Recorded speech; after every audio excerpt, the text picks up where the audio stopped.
Welcome back. और इस वक्त हम सुबह से ही मैं आपको बता चुकी हूँ कि बच्चों की तरबियत के हवाले से बात कर रहे हैं। आजकल के बच्चे बहुत डिफरेंट हैं, तरबियत का स्टाइल डिफरेंट है। कई माँ बाप को ये लगता है कि हम तरबियत सही नहीं कर रहे, कुछ को लगता है हमने बहुत अच्छी तरबियत की है, कुछ दूसरे देखने वालों को लगता है बच्चों की तरबियत ही नहीं हुई है।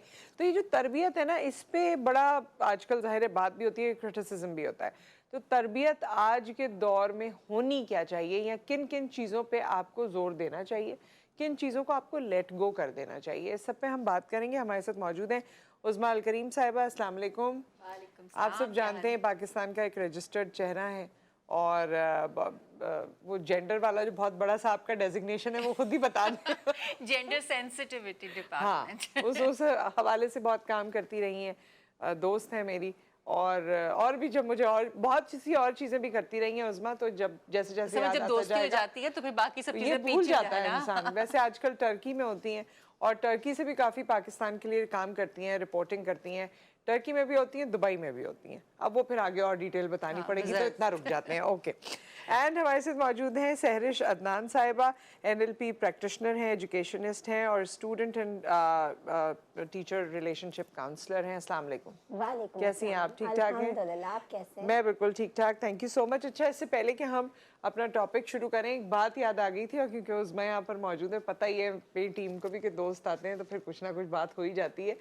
हमने वो काम किए ऑन स्क्रीन भी, कि उज़्मा एक और चैनल में काम करती थी, मैं किसी और चैनल में काम करती थी, और मेरा बर्थडे था, और हमने उज़्मा से कहा कि आप आके मेरा शो होस्ट करेंगी लाइव, और मैं उसमें गेस्ट होंगी। तो ये भी चैनल के साथ एसोसिएटेड थी, मेरा भी दूसरा चैनल था, but you know it all happened. जो मैं अभी हम थोड़ी देर में आई थिंक कि हमारी दोस्ती को हमारे इदारे भी समझते हाँ, हैं, समझते थे कि भाई ये दोस्ती है, ये और कुछ नहीं है। हाँ, सो कहते थे। इनके दायरे में तो खैर बड़ी सख्ती इस हवाले से हो सकती थी, लेकिन हुई नहीं कभी। तो ये चीज़ हमेशा से रही है। और मैं अभी वो मुझे याद आ रहा था, नॉस्टैल्जिया। आज सुबह से मुझे किसी ना किसी बात का नॉस्टैल्जिया हो रहा है। असल में क्या, वो थोड़ी थोड़ी उम्र आगे बढ़ती जा रही है ना, तो नहीं, पीछे उम्र की की बात नहीं चीजें करते पीछे की चीजें ज्यादा याद आती है। सो ये एक चीज़ याद आ गई। खैर, सो आपसे शुरू करते हैं सहरिश साहिबा। जो आजकल तरबियत की बात की जाती है, आपको क्या लगता है बच्चों के कौन से एस्पेक्ट्स ऐसे हैं जिस पे तरबियत का फोकस होना चाहिए? First of all I would start with this कि जो हम एज अ पेरेंट काउंसलर, हम मैं बहुत ज़्यादा कॉमन क्वेश्चन जो फेस करती हूँ ये है कि लोगों का कहना ये कि क्यों अब इतनी ज़्यादा अवेयरनेस की ज़रूरत है, क्यों मदर्स को या पेरेंट्स को ट्रेनिंग की ज़रूरत है, as we are dealing with gen Z and gen alpha, so we must understand the generation gap. अच्छा, जेन जी के बाद जेन अल्फा आ रहे हैं? Yes, of course. अच्छा, वो क्वारंटीन बेबीज जो हैं वो जेन अल्फा है? No, quarantine babies you can say Gen Z की कैटेगरी में आते हैं, उसके बाद Gen Alpha आते हैं। So we must understand the features of this generation, and secondly क्यों इस बात की ज़रूरत है। मैं इस प्लेटफॉर्म के थ्रू ऑफ कोर्स बहुत सारे लोग मुझे देख रहे होंगे, तो ये इस प्लेटफॉर्म के थ्रू मैसेज देना चाहती हूँ कि हम एक छोटे में छोटी चीज़, कोई स्किल अगर बच्चे को सिखाना चाहते हैं, फॉर एग्जांपल बेकिंग, तो हम चाहते हैं कि उसको एक एक्सपर्ट के पास भेजें और अच्छे में अच्छी वो ट्रेनिंग हासिल कर सके, अच्छे से अच्छे सीख सके। तो वो चीज़ जो आपकी 7 जनरेशन्स उसको सफ़र करेंगी, तो आपको एक बच्चे की तरबियत कैसे करनी है वो आप किसी एक्सपर्ट से क्यों नहीं सीख सकते। हमारे यहाँ आज भी ये सोच रखी जाती है कि if you are concerning a parent counsellor और अ रिलेशनशिप काउंसलर और you are connected with someone in this field who is experting in this, so उससे कनेक्ट करते हुए ऐसा लगता है कि नहीं भाई, मैं कोई मरीज, जहनी मरीज तो नहीं, मेरे अंदर कोई डिफेक्ट या डिसऑर्डर तो नहीं है, क्यों मैं कोप अप नहीं कर पा रहा हूँ। हमें इस बात को समझना चाहिए कि वो चीज़ जिसके लिए हम खुदा को जवाबदेह हैं, वो चीज़ जिसके लिए हमसे सवाल किया जाएगा, कि ये नहीं पूछा जाएगा आपने बच्चे को गवर्नमेंट स्कूल में पढ़ाया या प्राइवेट स्कूल में पढ़ाया, लेकिन ये ज़रूर पूछा जाएगा कि आपने तरबियत कैसे की है, या आपका बच्चा माशरे में किस तरह मूव ऑन करता है। That reflects your parenting. तो आप ये कहती हैं कि इसका जो बाकायदा पेरेंटिंग की क्लासेस होती हैं वो लेनी चाहिए? Yes, exactly. अच्छा, सही है। चलें अब वो एक एक करके जिन्होंने पेरेंटिंग की क्लासेस नहीं ली हैं या जो नहीं ले पा सकते हैं, आप क्योंकि यहाँ पर मौजूद हैं तो मैं अपना सवाल वापस आके आपसे ज़रूर दोबारा रिपीट करूँगी कि कौन से ऐसे एस्पेक्ट्स हैं जो आप समझती हैं कि बच्चे की तरबियत में इस पे काम होना चाहिए, इस पे काम होना चाहिए, इस पे काम होना चाहिए। जी उस्मा, आप तो ये बताएं कि आपने खुद क्या काम किए? हाँ, क्योंकि जाहिर सी बात है ये तो एक्सपर्ट हाँ। है, तो वो उसकी जो थ्योरी है वो इनके पास है, मेरे पास सिर्फ प्रैक्टिकल है और आपके तजुर्बा है। पास दो प्रैक्टिकल है। हाँ, 2 बच्चे हैं। सबसे पहली चीज़ तो मुझे लगता है कि बच्चों को जो हम ये कह एक नया ट्रेंड आया है ना, एक तो मुझे बड़े मज़े की बात लगी कि अल्फा बच्चे, पता नहीं बीटा गामा भी हाँ, आएँगे अभी, अल्फा seriously। Beta gamma. हाँ। तो ये कि जो हम सब कहते हैं ना अब नए दौर में कि जी हम अपने बच्चों के दोस्त हैं, हम आपके दोस्त हैं, ये कहना बंद करें। आप बच्चों के दोस्त नहीं हो सकते। क्योंकि जब वो दोस्त बन जाते हैं आपके, तो फिर आप माँ-बाप बन जाते हैं। नहीं, फिर वो ओवर हो जाते हैं ना। नहीं, तो फिर आप माँ-बाप बन जाते हैं दोबारा जब, तो आप ये कहें कि हम दोस्तों की तरह हैं, क्योंकि वो रिस्पेक्ट भी मेंटेन रखनी है। हम खुद बर्दाश्त नहीं कर सकते कि बच्चे वो रिस्पेक्ट बीच में से हटा दें, तो फिर बच्चे कंफ्यूज हो जाते हैं कि आपने तो कहा था कि हम दोस्त हैं, हम दोस्तों की तरह बात करते हैं, तो आप वापस माँ-बाप बन जाते हैं। तो सबसे पहली चीज़ तो ये। दूसरा ये कि मुझे लगता है कि बच्चों की छोटी-छोटी कमज़ोरियाँ जो होती हैं ना, छोटी-छोटी कमज़ोरियाँ, उनको सेलिब्रेट करना सीखें। अच्छा, हाँ, उनको सेलिब्रेट करें। ओके। तो बच्चे क्या, क्योंकि बच्चे आपसे थोड़े से बड़ों के छुपाएंगे क्या, अपनी कमजोरियां, अपनी गलतियां, ठीक है। जब उनको पता है कि हमारे माँ बाप वो चीज़ सेलिब्रेट करते हैं, तो वो फिर आके बड़ी खुशी खुशी बता देंगे आपको कि भाई ये हो गया। उन्हें पता है कि डांट नहीं पड़ेगी, और सेलिब्रेट करने के बाद उनको डायरेक्शंस दे दीजिए कि भाई ये चीज़ ऐसे है, ये चीज़ ऐसे है। दूसरा, अपने बच्चों की जो कमजोरियां हैं ना, उन पर काम ना करें ज़्यादा, जो उनकी स्ट्रेंथ हैं उस पर काम करें। अच्छा। क्योंकि जब आप उनकी कमजोरी पे काम करना शुरू करेंगे तो उनको मेहनत ज्यादा करनी पड़ेगी। बच्चे थोड़े लेजी होते हैं, उनको लगेगा कि इसके हम ज्यादा एफर्ट डालनी पड़ी है, लेकिन जो उनका स्ट्रेंथ है, जो उनका इंटरेस्ट है, अगर आप उस पर काम करेंगे, बच्चा साइंस में अच्छा है तो आप उसको साइंस ही पढ़ाइए, ठीक है। मैथ्स में ज़्यादातर बच्चों को पसंद नहीं होता, छोड़ दीजिए, कोई बात नहीं, वो मैथमेटिशियन नहीं बन जाएगा। लेकिन जब आप उसकी साइंस अच्छी है, उसकी बायोलॉजी अच्छी है, या उसकी हिस्ट्री अच्छी है, तो आप उस पर काम कीजिए, वो उस पर फोकस ज़्यादा रखिए, पास होता जाए, बाकी चीज़ों में समझ में आती जाए। नंबर्स आगे चल के जब उसको मेहनत करना आ जाएगी, तो वो फिर अपनी कमजोरियों को भी कवर कर लेगा। क्योंकि सबसे आप अपने बच्चे को क्या सिखाते हैं? सीखना सिखाते हैं। अगर आपने ऐसी चीजों पे काम शुरू किया जिसमें उसे सीखने के लिए ज्यादा मेहनत करनी पड़ेगी, तो वो सीखना नहीं सीखेगा। तो पहले उसको आसानी से सीखना सिखाइए, जो उसकी स्ट्रेंथ है उसके अंदर ये डेवलप हो, लर्निंग डेवलप हो जाए। हाँ। तो फिर क्या वो आसपास की एनवायरनमेंट से, चीजों से ज्यादा जल्दी सीखेगा। सही। अच्छा, अब ये है कि पेरेंट्स की आदत होती है कुछ बहुत बोलने की, ये करो, ये ना करो, बातें सही बोलते हैं लेकिन काफ़ी बोलते रहते हैं, कपड़े नहीं उठाए, ये नहीं किया, ये चीज़ जगह पर नहीं रखी, ऐसा नहीं हुआ, वैसा नहीं हुआ। तुम नहीं बोलती? बहुत बोलती हूँ। बहुत बोलती बच्चे हूँ? तो बोलते हैं हम तो चाइल्ड लेबर हैं। मैं बोलती हूँ खाने पीने को मिल रहा है, रहने की जगह मिल रही है, तब लेबर भी करो। सो ये जो चीज़ है, इसको आजकल की जनरेशन बहुत बुरा भी मनाती है, लेकिन ऑब्वियसली आपको डिसिप्लिन ज़रूरी है। रात में देर से सो रहे हैं, ये कर रहे हैं, वो कर रहे हैं, इन चीज़ों को पेरेंट्स किस तरह टैकल करें और किस तरह से फिर इसकी तरबियत मतलब हो सकती है? सबसे पहले तो पेरेंट्स को मैं ये कहना चाहूँगी कि ये जो आप हर थोड़ी बार, जैसे आपने कहा टिक टिक करते हैं या बोलते हैं ये कर लो या ये कर लो, या जिस तरह उन्होंने कहा कि ये चाइल्ड लेबर में आ जाता है, लेकिन देखें, हम as a parent we need to understand. हमें ऐसा लगता है, हमें बहुत एक्सपेक्टेशंस होती हैं अपने बच्चों से कि बच्चा ये भी सीख जाए, ये भी सीख जाए। आप कभी फ्लैशबैक में जाके देखें कि आपका बच्चा अगर 5 साल का है और आप एक्सपेक्ट कर रहे हो उससे कि अब वो आपकी तरह 30 साल का बच्चे की तरह, पर्सन की तरह रिएक्ट करे, तो दैट इज़ नॉट गुड। आपकी एक्सपेक्टेशंस बहुत हाई है, तभी वो टिक टिक वाला, तभी वो बार बार टोंटिंग वाला, ये सारी चीज़ें स्टार्ट होती हैं। आप जब अपने आप से कंपेयर करें कि जब मैं 5 साल की थी तो मैं कितनी केपेबल क्या थी, हाल था मेरा, तो आपके लिए ज्यादा इजी हो जाएगा। और आपका जो ये एक्सपेक्टेशन जब कम होगी ना, तो आप टोंट करना या आपको बार बार ये चीजें बताना कि मैं ये, मेरा बच्चा ये भी सीख ले। आई कैन अंडरस्टैंड, कंपटीशन बहुत है। इस पे ना एक जोक भी है, वो मैं आपको बाद में सुनाती हूँ कॉलर के बाद। अस्सलाम वालेकुम। वालेकुम सलाम। मैं सनत करता कराची से। ये बच्चों की तरबियत के हवाले से जो आपका प्रोग्राम है, एक तो ये कि अगर छोटे बच्चे हैं 5, 7, 8 साल तक के, तो उनका तो ये है कि लव, केयर और डिसिप्लिन। और सबसे बड़ी चीज मैं कहता हूँ, छोटे बच्चे हों, बड़े बच्चे हों, हत्ता कि मियाँ बीवी हों, एक चीज जो खत्म हो गई है, समझाना में तो हर कोई लगा हुआ है, लेकिन बाहमी मोहब्बत, हमदर्दी, रिस्पेक्ट, ये चीज बहुत जरूरी है होना बच्चों के साथ भी और आपस में भी। दूसरी बात ये कि जो अभी आपने मेहमान ने अर्ज किया कि हर बच्चे में कोई ना कोई टैलेंट होता है, खूबी होती है, सब्जेक्ट या एक फन उसके अंदर होता है, उसको दरियाफ्त करके उसको अप्रिशिएट किया जाए, एनकरेज किया जाए, उसके लिए वसाइल उसको दिए जाए, तो उसमें वो इतना मगन होगा और उसमें वो रहते उसकी और भी बहुत सी पॉजिटिव खूबियां आएंगी और उसमें यानी कि वो एक सक्सेसफुल पर्सन बनेगा, परेशान कुन बच्चा नहीं बनेगा। ठीक है। दूसरी बात ये कि जो 3 बातें लव, केयर और डिसिप्लिन, ये बस बहुत जरूरी है। बहुत बहुत शुक्रिया हसन साहब। नेक्स्ट टाइम काशिफ भाई को बोलूंगी आपको भी लाइन अप करें तो वो एक अच्छा पैनल डिस्कशन हो जाएगी। खैर, एक वो जोक पे, ब्रेक पर जाने से पहले एक जोक है कि वो एक वालिद साहब आते हैं अपने काम से और आते हैं तो टेबल पे ना एक रिपोर्ट कार्ड रखी हुई होती है, उसमें मार्क्स देखते हैं, बच्चे को बहुत गुस्सा आता है और वो वालिद को बड़ा गुस्सा आता है, बच्चे के इतने बुरे बुरे बुरे मार्क्स आ रहे हैं, तो बड़ा शोर करते हैं, बेगम को बुलाते हैं, इधर आओ तुम लोग क्या करते हो, ये वो ट्यूशन भी दे रहे हैं, ये भी कर रहे हैं, इतने पैसे खर्च कर रहे हो। वो कहती है सुने तो, नहीं क्या सुने, फिर लड़ाई शुरू हो जाती है। वो कहती है अरे सुने तो, नहीं ये इस तरह करता है, ये खेलता है, ये नहीं करता, टाइम नहीं देता है। वो कहती है आप मेरी बात सुने, ये इसकी रिपोर्ट कार्ड नहीं है, ये आपकी रिपोर्ट कार्ड है। तो ये हमारी जो रिपोर्ट कार्ड है ना, जो हमने अपनी जिंदगी में किया हुआ है, उसको भी जहन में लाने की जरूरत है। एक ब्रेक आ गया है, ब्रेक के बाद हम वापस आते हैं।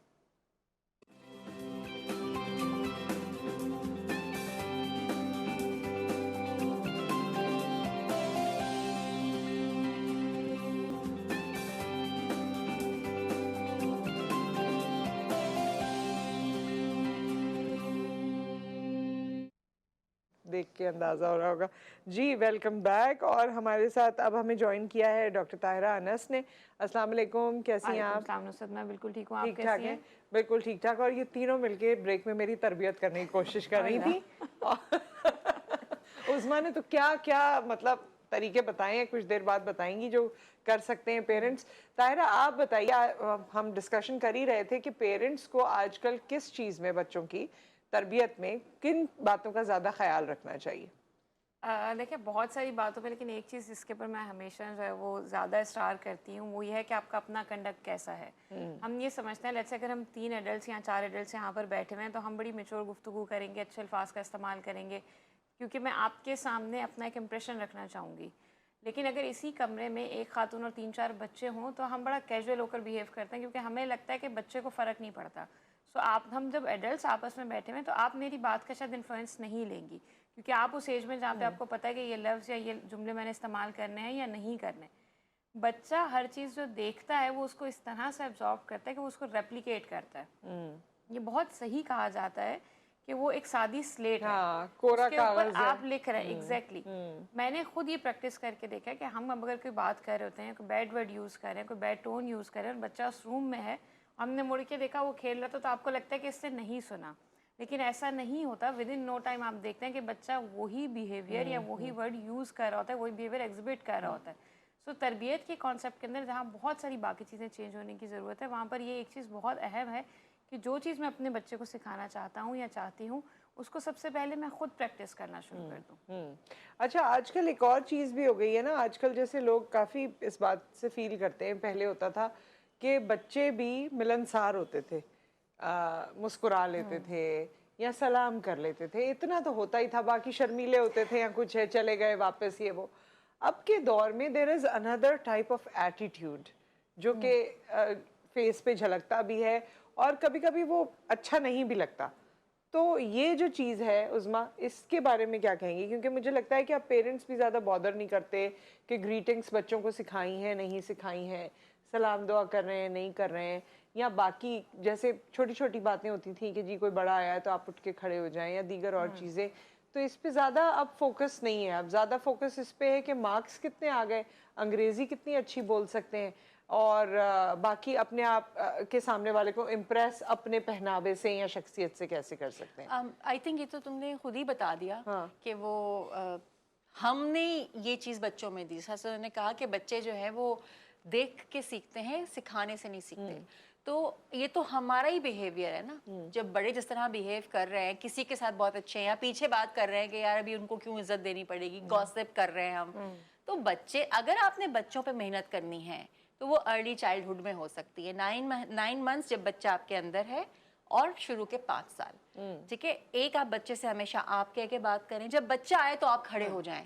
ठीक है, तो वो जो चीज़ें देखेगा घर में और आपके कॉल ऑफ फेल में तजाद नहीं होना चाहिए। तो तरबियत एक्चुअली हमें अपनी करनी पड़ेगी कि हम खुद ब्रांड्स की बात ना करें, हम खुद हर एक को बराबर से इज्जत दें। तब हमारी भी तो होती है ना कि यार वो ऐसे हैं वो वैसे हैं, तो बच्चे के तो लाशऊर में बैठ रही हैं सारी चीज़ें। तो मेहनत जो है वो हमें अपने ऊपर करनी है। छोटी छोटी चीजें, क्योंकि एक्सपर्ट्स मौजूद हैं यहाँ पे, मैंने कहा उनके पास थ्योरी है, मेरे पास तो सिर्फ प्रैक्टिकल है जो मैं बता सकती हूँ। एक चीज, बच्चों को हमेशा आपसे बात करें, ठीक है, बच्चों को रिस्पेक्ट दें, इस बात को अंडरस्टैंड करें कि हम अपने लोगों में, अपने दोस्तों में अपने बच्चों का इंप्रेशन बनाना चाहते हैं, तो बच्चे भी अपने दोस्तों में हमारा इंप्रेशन बनाना चाहते हैं।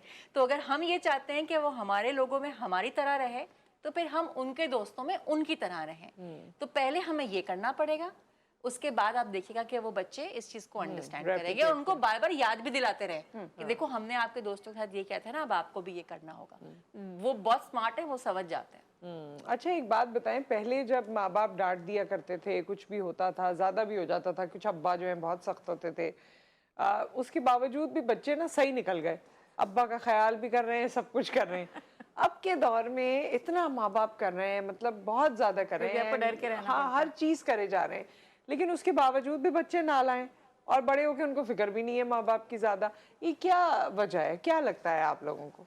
मुझे बहुत ज़्यादा लगता है कि हम लैक कर रहे हैं बच्चों को moral ethics and moral values देने में। जो चीज़ हमें बच्चों को डीप रूटेड होनी चाहिए, वो हम नॉर्मली भी बच्चे को नहीं दे पा रहे। खाली इखलाकियात की बात नहीं है, हम राइट्स की बात करते हैं, हम बच्चे को सिखाते हैं कि वालिदैन के ये हुकूक हैं, शौहर के, बीवी के ये हुकूक हैं, उस्ताद के ये हुकूक हैं। क्या हम कभी बच्चे को ये बताते हैं कि बच्चे के अपने खुद के कोई हुकूक होते हैं? क्या हम बच्चे को ये नॉलेज देते हैं कि क्या आप भी एक इंडिविजुअल एक राइट रखते हो? जैसे कल मैं एक सेमिनार में बात कर रही थी, सो वी वर डिस्कसिंग, तो हमारी ये बात हुई कि हम सबके हुकूक की बात करते हैं।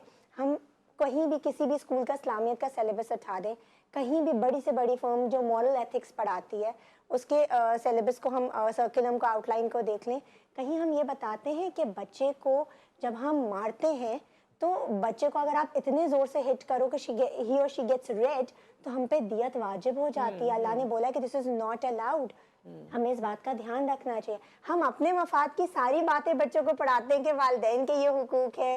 नहीं, ये पढ़ाने से क्या होगा, आप क्या समझती हैं? देखिए, हमें तो पढ़ाया नहीं गया, ना हमें परवाह थी कि कोई पढ़ाए। अब वालों को पढ़ाने की जरूरत नहीं है, उनको पहले पता चल जाता है। लेकिन पढ़ाएं ना पढ़ाएं, उससे उनकी उन शख्सियत पे क्या फर्क पड़ेगा? उनको उनका राइट बता दिया तो उनको उनका राइट बता दिया, तो वो जो गलत सोर्स ऑफ नॉलेज से जब उनको पता चलता है ना, जैसे हम कहते हैं बच्चे को हमें जब तरबियत देनी हो तो बेहतरीन तरीके से माँ तरबियत दे सकती है, उस्ताद दे सकता है।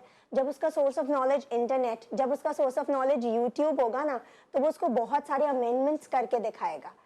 वो बहुत जो इन्फॉर्मेशन को बहुत अलग वे में भी दिखा सकता है, बिकॉज बच्चे का परसेप्शन भी एक चीज़ होती है। हर बच्चा एक तरह से परसीव नहीं करता, तो we need to be very particular about it. And जहाँ तक आपने कहा कि हमारे अम्मा अब्बा ने तो बड़ा मार डपट के कर लिया, आजकल के बच्चे को हम नहीं कर सकते, बिकॉज इन्वायरमेंट ऑल्सो अफेक्ट्स। ठीक है, हम जिस इन्वायरमेंट में ब्रॉटअप हुआ हमारा, तो हमने आसपास यही चीज़ देखी, तो वो इतना मैटर नहीं किया। मैंने भी मार खाई, इन्होंने भी मार खाई, आप भी मार खा के बड़े हुए, कोई मसला नहीं। आज अगर बच्चे के साथ ये होता है, तो वो ये बहुत मायूब चीज़ समझी जाती है, उसको ऐसा लगता है कि मेरे साथ ज्यादती हो रही है।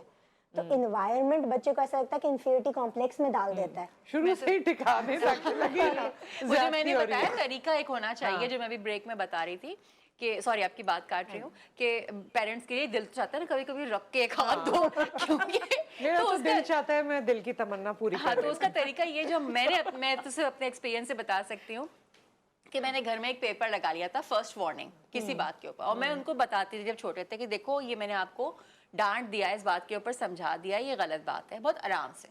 सेकंड टाइम अगर वही हरकत होती थी तो फिर मैं गुस्से में डांटती थी कि भाई अब आपको डांट पड़ी, और अगर थर्ड टाइम होगी तो अब आपकी पिटाई होगी, और थर्ड टाइम फिर उनकी पिटाई हो जाती थी। तो जब वो तीसरी मर्तबा उनको लिखा हुआ नजर आता था कि फर्स्ट सेकंड थर्ड, तो वो उनकी मेमोरी में भी रहता था, और फिर उनके जहन में ये रहता था कि ये थप्पड़ हमें जस्टिफाइड पड़ा है क्योंकि इसमें हमारी गलती है। तो आई थिंक अब क्योंकि पेरेंटिंग एक साइंस है, ठीक है, वो वाली चीज नहीं है, तो अब आपने वो साइंस बच्चे के दिमाग में डालनी है। करें सब कुछ वही जो हमारे साथ हुआ है, लेकिन जरा उसको साइंटिफिक कर दें, सिस्टमेटिक कर। पहले रैंडम थप्पड़ था, सिंक्रोनाइज्ड एंड सिस्टमैटिक थप्पड़ है। तो वो दो चीजें मुझे लगता है कि जो अभी अगर हम जनरेशन के डिफरेंस की बात कर रहे हैं, तो दो चीजें लैक करती हैं, एक तो ग्रेटिट्यूड है और दूसरा अकाउंटेबिलिटी। ओह यस, अभी के बच्चों को हम शुक्रगुजारी तो है ही बताना तो अब नहीं राइट का आपको पड़ता है, because they know they have that entitlement जो हमारे अंदर या हमसे पहले की जनरेशन में आज के दिन में भी नहीं है। उनके अंदर पैदाइशी एक इंटाइटलमेंट है, that's the difference of time which make sense. लेकिन जो चीज़ हमने अभी नहीं प्रैक्टिस की या हमने प्रैक्टिस करना छोड़ दिया, जैसे उस्मा ने कहा, अकाउंटेबिलिटी के डिफरेंट तरीके होते हैं। आपने बच्चे को बिठा के डांटना है या आपने उसको कोई पनिशमेंट देनी है, या लेट्स से आपने थप्पड़ मारना है, ये तो अब आपकी सवाबदीद के ऊपर है, लेकिन आपने उसको अकाउंटेबल ज़रूर ठहराना है। इसी तरह से आपने gratitude day to day basis पे प्रैक्टिस करना है। मेरा ख्याल है आप सारी एग्री करेंगे, जब हम बच्चे थे तो हमारे वालिद जब अगर ऑफिस से घर आते थे तो मुझे नहीं याद कि मेरे वालिद कभी भी वापस आए हों ऑफिस से और वो कुछ लेकर आए हों। वो नहीं होता फल फ्रूट खिलौने लेकर आए और बच्चे भागते हुए जा रहे हैं अब्बा आ गए, ऐसा कुछ भी नहीं था। वी वर ऑलवेज हैप्पी कि अब्बा घर आए हैं। और ये हमारी अम्मी ने हमेशा जो है ना वो किया था कि मतलब बाबा का घर पे आना it was a like event. जब बाबा घर पे आए तो पूरा प्रोटोकॉल होगा, सब जाके मिलेंगे, पानी देंगे, पास बैठेंगे, पूछेंगे कि कैसा दिन गुजरा। अब जब मैं डे टू डे प्रैक्टिसेस में अपने इर्द गिर्द या अपने घर में देखती हूँ तो आपको अंदाज़ा होता है कि अब्बा आते हैं, बच्चे भागते हुए जाते हैं कि वो क्या लेकर आए। और अगर वो किसी दिन कुछ नहीं लाया तो उनको बाप का घर आना कोई बहुत ज़्यादा अच्छा नहीं लग रहा होता। दे आर मोर लाइक अच्छा आ गया है, नहीं कुछ लेकर आया तो हमें गाड़ी पे बिठा के पहले 2 चक्कर दिला के लाए। ये मैं आपको मिडिल क्लास घरानों की बातें बता रही हूँ कि हमारे यहाँ डे टू डे बेसिस के ऊपर ये चेंजेस आई हैं। तो वो जो ग्रेटिट्यूड हमने इंस्टॉल करना था जो रिलेशनशिप के अगेंस्ट था, अब वो ग्रेटिट्यूड इस चीज़ का तो है कि अगर मुझे पर्टिकुलर ब्रांड की चीज़ मिल गई है तो मैं खुश हूँ, अगर मुझे वो प्रोवाइड नहीं की गई तो मुझे फिर वो वालिदैन की जो एक इम्पोर्टेंस है या मेरी ज़िंदगी के अंदर जो एक इन्फ्लुएंस है वो महसूस भी नहीं कम होता। हो गया। कॉलर हमारे साथ हैं। अस्सलाम वालेकुम। वालेकुम सलाम, कैसी हैं नस्रत आप? जी मैं ठीक ठाक है साहब, आप कैसे हैं? मैं आपकी तो अल्हम्दुलिल्लाह। नादिर कॉल का मुझे इंतजार था कि आज इस पे कुछ आप लाइट जरूर शेड करेंगे। जी बिल्कुल, देखें पहले तो तमाम आपके मोअज़्ज़िज़ मेहमानों को सलाम हो। देखें बात ये कि ये हमारे मैं समझता हूँ हमारा इसमें खुद भी कसूर है। थोड़ा सा हमें एक बात समझने की जरूरत है ना। मैं खुद भी इस बात पर कायल हूं, हम तो हम हमारे ज़ाहिर उम्र गुजर गई है, मेरा तो बेटा खुद 25 साल का है। बात यह है कि हम खुद भी जो है ना, हम हमारे हेल्थ की जो रफ्तार है वैसे भी वो खत्म होती जा रही है। मैं पहले भी आपके प्रोग्राम में बात की थी कि जो हमारी जो इंस्टीट्यूशन थे ना दादी नानी वाले, वो खत्म होते जा रहे हैं क्योंकि हम उसको वैल्यूज नहीं दे रहे हैं। आपको मसला है कि बच्चों को हम शुरू में इतना पैम्पर कर देते हैं, इतना पैम्पर कर देते हैं कि फिर उसके बाद वो हमारे सर पे नाचने लगते हैं। ये हमारा अपना कसूर होता है। लेकिन जो मेरा सवाल है ना, फर्क फिर पता ही है कि अपना नुकसान तो ये है कि हम अपने जमाने से उस जमाने को कंपेयर तो जरूर करते हैं, लेकिन हम उस जमाने में रह नहीं है। तो हम इस जमाने में रहे, हमें बच्चों की समझनी पड़ेगी और कुछ इसलिए समझनी पड़ेगी कि उनका एक्सपोजर बहुत ज्यादा है, ये उनका कसूर नहीं है। अब हम कितना टाइम अपने बच्चों को देते हैं, क्या हमारी प्रायोरिटीज में तमीज और तहजीब है कि हमारी प्रायोरिटीज में नंबर गेमिंग है, या हम अपने बच्चों को सिर्फ ए ग्रेडर बनाना चाहते हैं और उनको तमीज और तहजीब नहीं सिखाते, शऊर नहीं देना चाहते? इसमें हमारा अपना कसूर है। अगर हमने इतने से छोटे बच्चे को, जो हम आजकल अल्फा जनरेशन कर रहे हैं, तो हमने खुद भी अपनी जान छुड़ाने के माए उनको टैबलेट्स दे देती है, इतने बच्चे को वो पकड़ा देती है। उनकी नजर में रिश्तों की इंपॉर्टेंस नहीं है, उनकी नजर में चीजों की अहमियत रही जो इन्होंने अभी फरमाया। तो ये हमें अपने आप को भी थोड़ा सा चेंज करना और हमें बच्चों को क्वालिटी टाइम देना पड़ेगा। चलें, रिजॉल्व की हम बात करेंगे। एक ब्रेक यहाँ पर आ गया, ब्रेक के बाद वापस आते हैं और फिर रिजॉल्व की बात करते हैं।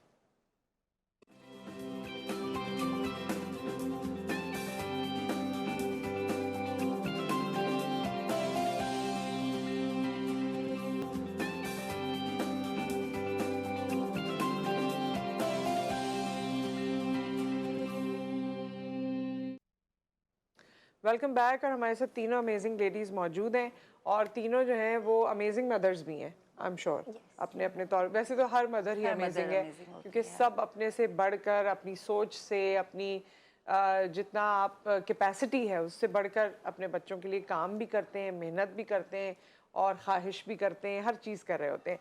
तो आप लोगों ने कोई ऐसी चीज़ बताइए जो आप लोगों ने, आपसे शुरू करते हैं सहरिश, जो आप लोगों ने की हो, अपने घर में करते हो या एज मदर आप सोचती हो कि ये एक आइडियल सिस्टम है जो मैंने क्रिएट किया? A practice I think every mother should adopt. आप अपने बच्चे से इंटरैक्ट करें। कैसे इंटरैक्ट करें? इंटरैक्ट करना इसको नहीं बोलते, पेरेंट्स कहते हैं या मदर्स कहती नहीं नहीं मैं तो रोज़ अपने बच्चे से बात करती हूँ। क्या बात करते हैं? आज टीचर ने क्या पढ़ाया, आपका होमवर्क बचा है, क्लास वर्क इनकम्प्लीट है या नहीं, स्कूल में कोई लड़ाई तो नहीं हुई, और कोई एकेडमिक एकेडमिक प्रॉब्लम है या नहीं, नंबर कम क्यों आए? यस एग्जैक्टली, या आपकी इस फ्रेंड के नंबर इतने आए, आपके कितने? Interaction is not only according to academics या आपकी पढ़ाई कैसी है। इंटरैक्शन इसके कि आपको क्या पसंद है, आपके दोस्त से क्या बातें हुई, आज आपने कौन सा नया दोस्त बनाया। एंड इंटरैक्शन अच्छा तब होगा जब आप कम बोलेंगे और बच्चे को ज़्यादा सुनेंगे। let them give them that much ground, और इतना अपने अंदर बर्दाश्त रखें कि वो जो बोले आप उसको अच्छे से एक्सेप्ट करें, क्योंकि जब आपका बच्चा सच बोलने लगता है ना, तो कभी कभी पेरेंट्स को होता है कि नहीं भाई इस तरह बात नहीं हो सकती, या मैं अम्मी हूँ आप, फिर वो रिस्पेक्ट वाला अपन से, you need to respect their thoughts. आपको इस बात को रियलाइज करना है कि वो जो बोल रहा है एटलीस्ट वो अपना दिल खोल के आपके सामने रख रहा है, तो आप उसको एक्सेप्ट करें और इसको अपनी प्रैक्टिस में लाएं, ताकि कोई भी चीज़ हो तो वो बच्चा आपसे आके बात कर सके। जी देखिए, अगर आप मुझसे पर्सनल प्रैक्टिस की बात करें तो मुझे ऐसा लगता है कि माँ बनने के बाद मेरे अंदर जो एक बेहतर तब्दीली आई, बहुत सारी तब्दीलियों में जो एक बेहतर आई है, वो एक ठहराव आया है। क्योंकि आपको 24/7 मुझे ये ख्याल रहता है कि एक शख्स मुझे देख रहा है और वो मुझे देख के परवान चढ़ेगा, तो मुझे सिर्फ अपने अमाल का जवाब नहीं देना होगा, जो जो वो मुझसे सीख रहा है मुझे उसका भी देना पड़ेगा। तो it's kind of a responsibility. जहाँ पर बात यह है कि अमूमन घरों में क्या हो सकता है, सिंस मेरे बच्चे छोटे हैं तो मेरे चैलेंजेस भी मुख्तलिफ हैं, लेकिन जब बच्चे बड़े हो जाते हैं तो उसमें देखिए मुझे ऐसा लगता है कि हमने बाउंड्री सेटिंग के बारे में बात नहीं की। आपने बच्चे को सारा इख्तियार देना होता है, लेकिन आपने उसको ये ज़रूर बताना होता है कि ये कंट्रोल शेयरिंग पर है जब तक वो एडल्ट नहीं हो जाता। अगर हम बच्चों को ये इजाज़त दे दें कि वो मोहब्बत के नाम के ऊपर या वो अनकंडीशनल लव और रिस्पेक्ट के नाम के ऊपर they can walk all over you, या वो उनके कोई ज़िंदगी के असूल ना रहें, तो उसके लिए आप जवाबदेह होंगे, सोशली भी, मोरली भी एंड रिलीजियसली भी। तो जब आप तरबियत कर रहे हैं तो you need to be responsible to that point कि ये सोचना पड़ेगा कि हमने उसका जवाब देना है। देखें, इस जनरेशन के लिए ये मैसेज होगा जो माँ मतलब बनने वाले हैं, जिन्होंने वालिदैन बनना है, कि बच्चा पैदा करने की सलाहियत अमूमन हर उस शख्स में आ जाती है जो 18 साल का हो जाता है, लेकिन ये काबिलियत आपने तब आती है जब आप उसके लिए मेहनत करते हैं, कुछ सीखते हैं, अपने असूल बनाते हैं। सो मेरा इन शॉर्ट मैसेज ये होगा कि आप अपने लाइफ के प्रिंसिपल्स बनाएं, पेरेंटिंग के लिए भी, and then stick to those principles. आप उसको बाउंड्री सेटिंग ज़रूर करें, अपनी भी और बच्चों की भी। जी उस्मा, बस मैं ये कहूँगी कि बच्चों को इज्जत दें तो वो इज्जत सीख जाएंगे कैसे दी जाती है, और पेरेंटिंग माँ और बाप दोनों का काम होता है, तो मिलकर कलेक्टिवली और जो भी फैमिली मेम्बर्स हैं उनका होना चाहिए। तीसरी चीज़ ये कि आप बच्चों को अच्छा इंसान बनाने की कोशिश कीजिए।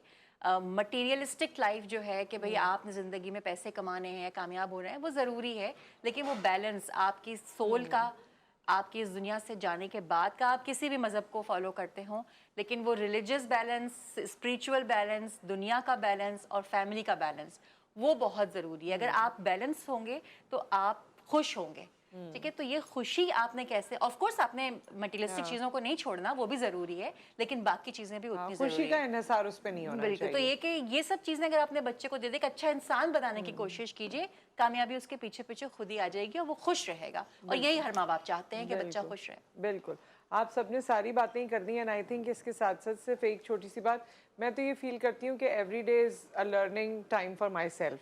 और मेरे क्योंकि बच्चे डिफरेंट एज ग्रुप्स में हैं, तो मैं हर किसी से कुछ सीख रही होती हूँ कि ये बोल रहा है, और जाहिर है अपनी बात भी, मैं कोई बहुत लीनियंट मदर नहीं हूँ, ये लोग तो बहुत लिहाज से काम कर रही थी, और इन्होंने तो चार्ट बनाई हुई थी, मेरे यहाँ से चार्ट सिस्टम नहीं है, तो मेरे यहाँ तो जो दिल में समाई उनको पता है वही आई, अम्मा जो है वही करेगी, तो ऐसा नहीं है। लेकिन ये है कि जाहिर है हम सब लर्न भी करते हैं, आपके पहले बच्चे से लेकर आपके दूसरे तीसरे बच्चे तक आपके अंदर भी बहुत से चेंजेस आ जाते हैं, लेकिन आप उसे रियलाइज़ करें, खुद भी बेहतर बनने की कोशिश करें, और उनके साथ भी एक्सेप्ट कर लें, जो आपकी गलती हो गई वो एक्सेप्ट कर लें, जो उनकी गलती है वो उनको बताएं कि ये चीज़ इस तरह से होनी चाहिए।